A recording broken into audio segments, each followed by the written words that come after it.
you don't grow out of it.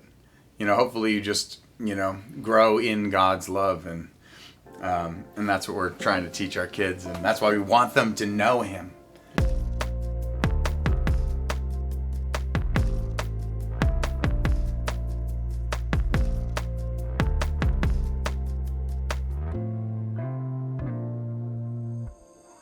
Hi, I'm Nick with Bandkind, and I'm here with Chad from Unspoken. Hello. What just happened on the stage? We had a concert that Unbelievable. we sang the Backstreet Boys. That's all that matters. I heard that. I wanted it that way. Mm-hmm. Yes, we all did. That reminds me of something I have to tell you. Somebody in my family said, okay, in the South they say y'all, in the West they say you guys. What do they say in Maine when they're bringing everybody together? My husband and his brother are from Maine. They both pause for a second and they answer at the same time. There's no we, it's me.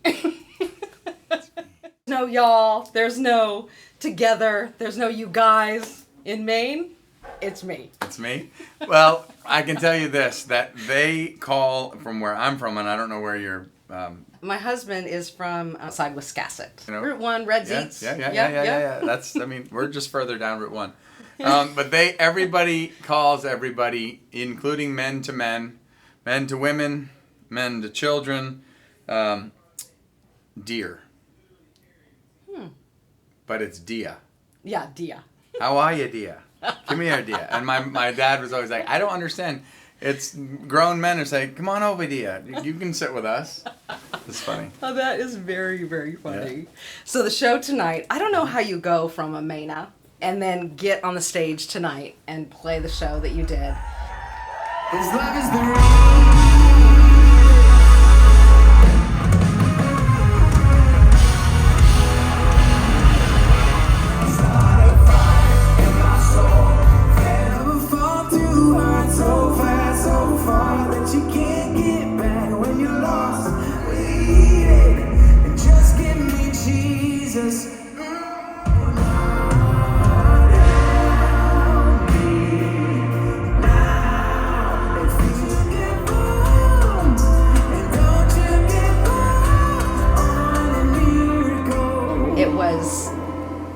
I watched you direct them. I watched your years of songwriting, just your vocals. All of that together. I'm so proud of you guys. Thank you. So proud of you. The show, everybody leaving, one after the next. What? I love that kind of reaction. Mm-hmm. That's, I'm a little bit bashful right now because you just said so many nice things, but... I didn't say it. People said it. Yeah. Yeah. Well, we're just grateful to be here, and we've worked hard, and we're having fun with it. I'm kind of tired. We're all tired right now. No doubt. What's happening behind the scenes is we're starting to rub each other the wrong way, just a pinch. So we always have a meeting before the show and just read the Bible, and today we worshiped, and it was really special. So, all those things keep it grounded and keep it going. And we're just blown away that people show up. That's fun. Yeah. Oh my gosh. Yeah. It was very, very good. The last time I saw you, you were on stage at a songwriters round. And Torrin Wells had gone right before you. Mm-hmm. And he said a couple things, interrupted you a couple times. And you were like, he's done. I'm on next. And the crowd loved it so much. Were you always that? How many siblings do you have? And were you always that kind of child? Well, I have had a hard time in the South because my humor is dry and kind of sarcastic and, all of that. Yes. And so I can pull off that kind of thing. Yeah. And, but in the South, it's been a hard transition because people are so, face value kind. Yeah, right. I'm not saying that they're not behind the scenes, but I love the North because at least you get what you get. Yeah. And it's legit. But, I have offended so many people, over the years. And, I just always say, I'm so sorry. It's not my intention. But the youngest of five... No, I'm the youngest biological of 4. Wow. And then when I was 10, my sister was adopted. And so, like, I was the center of attention then. And then when my sister came, I had to make myself the center of attention, you know, by whether it was getting in trouble or doing other things, you know. But right. I'm glad you find it funny, you know. Some people are like, and I'm like, I'm kidding. That's fair too. Yeah. That's fair too. Thank you for being vulnerable tonight about about your history and how you've walked through things and find yourself in a place of victory, and yet you're not necessarily taking the credit for that either. And that's a beautiful thing to hear spoken from the stage. Yeah. Because it does give hope. And I need it. Yeah. I need to be reminded that there are people that are walking through things and often, like, and it gives me hope to be like, okay, he hasn't forgot about me. It's just, not the right time for whatever reason, But I think one of the biggest things we have to learn as believers is perseverance. And the word literally just means moving forward despite resistance. So whose life doesn't that feel like? It's like we're moving forward despite pushback, and that's perseverance, is like continuing to do it.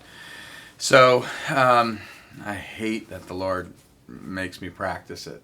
Yeah. But at the same time, James says that without perseverance we can't be like Jesus. There's no way. So like it is one of the biggest parts of our Christian walk. But I love this. This is great. Philippians 4:13, right? Is I can do all things. Yeah. Philippians 3:13, it's a great verse, says that Paul says, I'm focusing on the future, not the past. Right? I'm leaving the past as the past. I'm looking forward to what's ahead. That's a great life verse. Both those two are great life verses. Philippians 2:13. What? Yeah. Okay. Amazing. Okay. 2:13 is God is working in us, giving us the desire and the power to do what pleases him. So it's like there's so much, like when I hear it, I just am so grateful that not only did he save us, but now he put his spirit in us. And the desire to want to do good comes from God working in us. And the power to complete it comes from God. And so I want to learn how to like walk in that every day. Yeah. I don't walk in it every day, but I do believe that God is stirring and working even when our life doesn't match. And Philippians 1:13, not that good. Of course it's not. Everybody's turning to 1:13. That's the inspiration. I'm kidding. All the Bible is inspired and God-breathed. Yes. Amen. Amen. I love, too, that you made reference to your son. One of the songs that was requested, is that a request often? It is a request often. Is it honestly, really? Yeah. I'd say 9 out of 10 nights, probably. You're kidding. We used to play it all the time in that set where we started the set with it, but now we just let it be a request. Maybe 8, but yeah. I mean, it's it's one of those things, like, I'm struggling just like my kids, in different ways. And it's like, you don't grow out of it. Hopefully you just, grow in God's love. And that's what we're trying to teach our kids. And that's why we want them to know him. Yeah. Right? Not just believe in a religious system, but to know Jesus. And, for all of you parents out there, I can just say that Philippians 1:6, God starts a work and he finishes it. Like, it's his job to start it. You can't start it.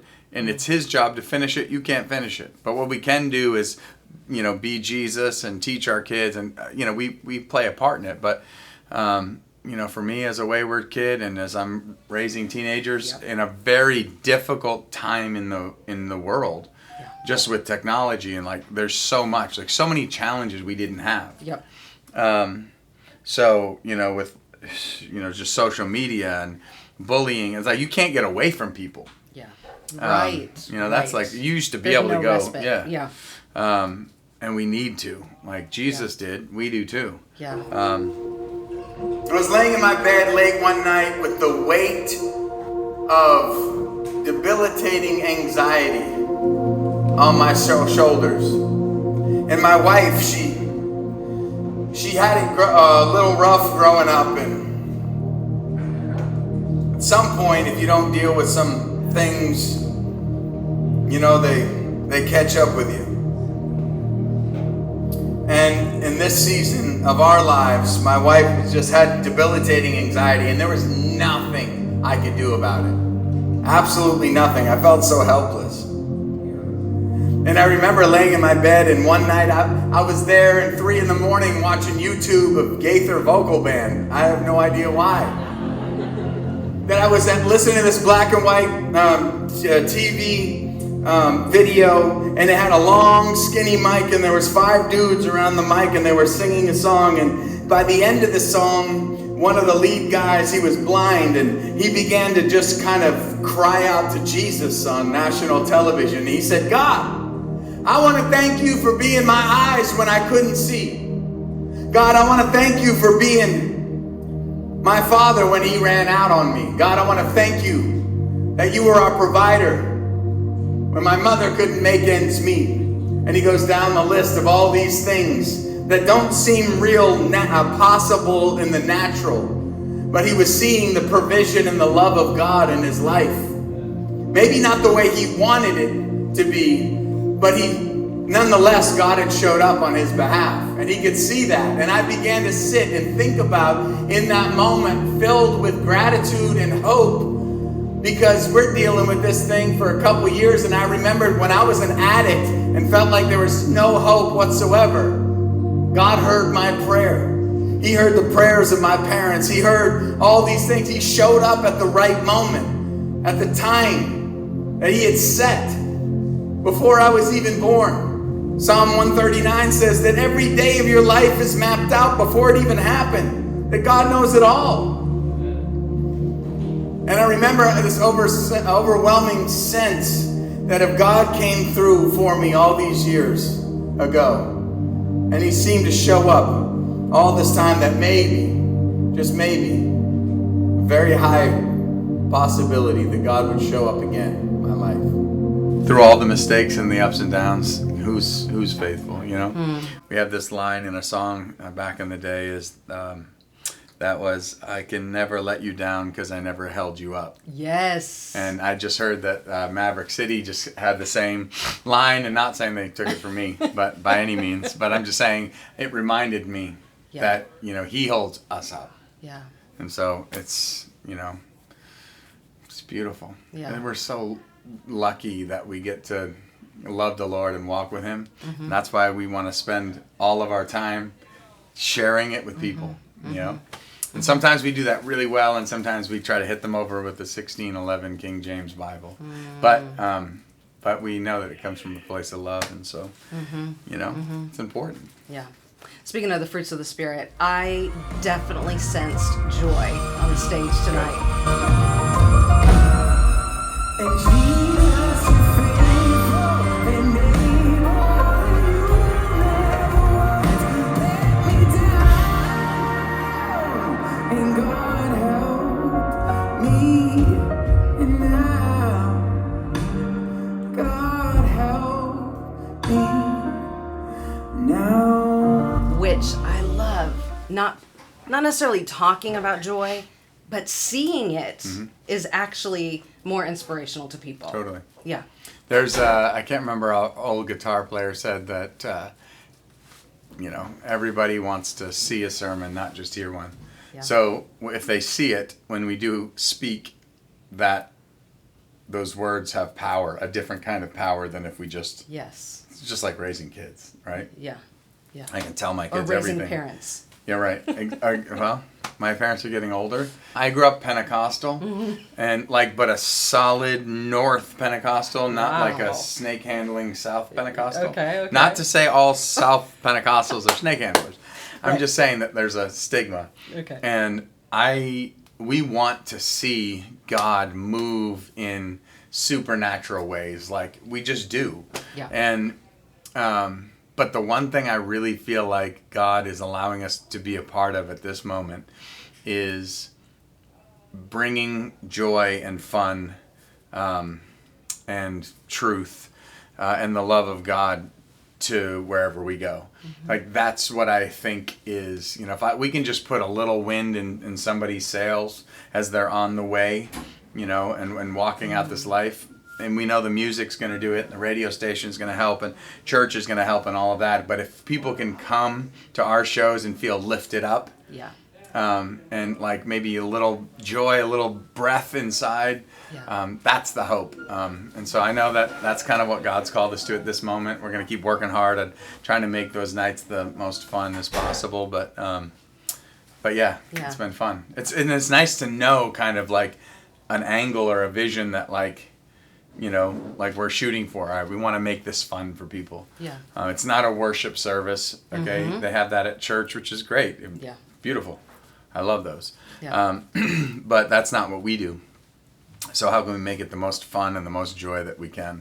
And so I appreciate you saying that. It makes me like, yes, we're doing the right thing. You are. You absolutely are. And it was a gift to watch. Good. So we enjoyed it.